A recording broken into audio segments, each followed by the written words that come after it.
Tout pour investir. Dose d'économie. Quelle est l'image de la France? Bonjour Nicolas Dose. Bonjour. Grande question à laquelle vous avez une réponse. Enfin, vous, pas vraiment, mais en tout cas, le baromètre réalisé comme tous les ans par EY. À l'époque, on appelait ça Ernst & Young, mais maintenant, c'est EY. Alors, c'est la 6e année consécutive qu'on fait ce baromètre, qu'on prend le pouls de notre pays.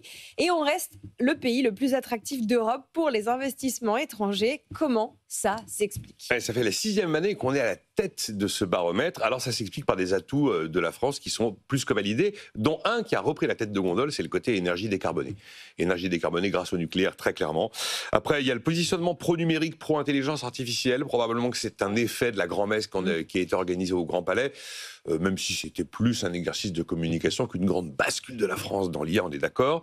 Les infrastructures sont évidemment toujours citées comme étant un atout du pays. La compétence de la main-d'œuvre qualifiée est également régulièrement citée comme un atout de la nation. La taille de notre marché, la position géographique de notre pays. Alors, elle ne date pas d'hier, cette position géographique, mais on est le plus beau hub économique de l'Europe de l'Ouest, c'est absolument évident. Et on met souvent en avant aussi la qualité de vie. Sauf que la photographie est très belle, être à la tête du podium, c'est très réjouissant, mais quand vous prenez les éléments constitutifs du baromètre d'EY qu'on retrouve tous les ans, ils sont tous en train de passer au rouge.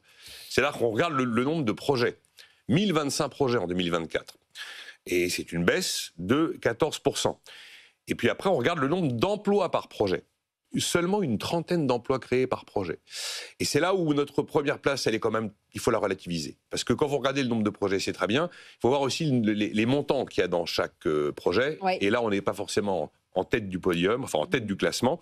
Et quand vous regardez le nombre de créations de postes, eh bien, si là, justement, on est bien derrière les autres, ça s'explique par le fait que la plupart des IDE, des investissements directs étrangers en France, viennent en fait étendre une activité qui existe déjà.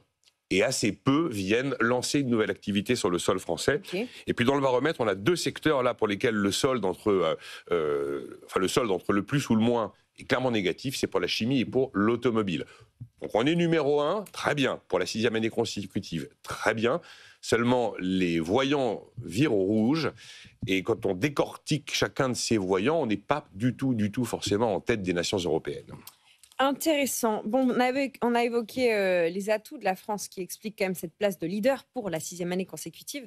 Il y a quelques talons d'Achille. Alors, il y en a eu un en 2024 qui s'apaise un peu. Évidemment, le brouillard politique de la dissolution. Vous aviez au mois de mars 24 70% d'intentions positives par rapport à la France, et à l'automne, on était revenu à 30%. Bon. On est remonté à 50%. Ça a quand même fait pas mal de dégâts, cette dissolution ratée. Le coût du travail reste un sujet, on le sait, ça c'est très clair, tout le monde le sait. L'énergie verte, c'est très bien, mais elle a un prix. Et le prix de l'énergie, chez nous, comme partout en Europe, est évidemment un obstacle. On a ce fameux problème de foncier, d'accès au foncier en France, quand on veut implanter un site. Et souvenez-vous, la sortie du patron de Safran, n'est-ce pas? Bon, là, c'était plus pour des raisons politiques. Et puis, le manque d'agilité avec les excès de bureaucratie, et à la limite aussi le manque d'innovation et de robotisation du pays, qui est quand même une caractéristique par rapport à des voisins proches. Et alors là, parmi les plaies qu'on avait su refermer en 2017-2018, en voici une qui réapparaît, c'est l'instabilité fiscale. Et oui. Et là, l'instabilité fiscale, c'était vraiment l'un des points les plus négatifs qui étaient cités par les étrangers lorsqu'ils parlaient de notre pays. Ils n'en parlaient plus. Et il faut bien reconnaître que quand on voit la mouture du budget 2025, on est quand même allé chercher 21 milliards d'euros de hausse d'impôts, avec cette idée toujours la même qu'en allant taper sur les entreprises, on va épargner les gens. Si on fait payer les entreprises, on épargne les gens. C'est tellement facile d'aller augmenter les impôts qu'on s'en est donné à cœur joie en 2025, notamment avec la surtaxe d'impôt sur les sociétés. Normalement, elle est que pour une année. J'attends de voir comment éventuellement elle va peut-être se réincarner sous un autre nom en 2026. Et puis là, vous avez vu que le Sénat est en train d'écouter tous les grands patrons français, avec en ligne de mire l'idée qu'on va peut-être commencer à s'attaquer au crédit d'impôt recherche. Donc l'instabilité fiscale était une plaie, on l'avait refermée, et voilà qu'elle est désormais rouverte. Bon, le bilan est mitigé. On reste le pays le plus attractif d'Europe, mais, pardon pour l'image, la pente va dans le mauvais sens, quoi. La pente va dans le mauvais sens, et y compris pour l'ensemble de l'Europe. C'est ce que je retiens en fait à la fin sur ce baromètre EY, c'est qu'on voit que les investissements directs étrangers en Europe en 2024, ils font moins 5%. Et la même chose aux États-Unis, ça fait plus 20%.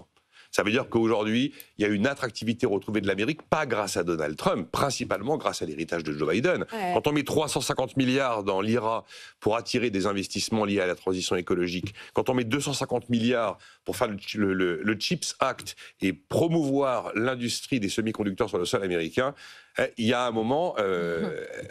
on n'attrape pas les mouches avec du vinaigre, on les attrape avec des incitations fortes. Et ça a marché. Alors après, le côté Donald Trump, la pression Donald Trump, voire le chantage aux droits de douane, est un élément qui peut aussi participer à convaincre certaines entreprises de franchir le pas de la présence américaine, voire du renforcement aux États-Unis. Vous avez vu que Sanofi, hier, nous a annoncé 20 milliards de dollars d'investissement sur le sol américain, et des entreprises déjà présentes comme Airbus ont décidé de renforcer leur présence sur le sol américain. Donc on a un recul de l'Europe. Et donc l'histoire s'écrit de moins en moins chez nous et de plus en plus là-bas. Et là, je pense que c'est le principal enseignement, et on n'est plus du tout dans l'euphorie du début de la chronique où on se disait super, ça fait 6 ans qu'on est numéro 1, nous les Français en Europe, parce que qu'est-ce qu'ils nous disent quand ils regardent l'Europe? Tension géopolitique, guerre en Ukraine, les bruits de bottes, ça fait pas bon ménage avec le business. Le coût de l'énergie, et alors là c'est le grand avantage évidemment des États-Unis, la croissance qui est faible, et il faut reconnaître que le fort ralentissement de l'Allemagne est un élément qui globalement pénalise l'ensemble de l'Europe, probablement en termes d'attractivité. Alors on va quand même accorder un satisfecit à 3 pays qui sont plutôt mis en avant comme étant attractifs aujourd'hui, c'est l'Espagne, l'Italie et la Pologne.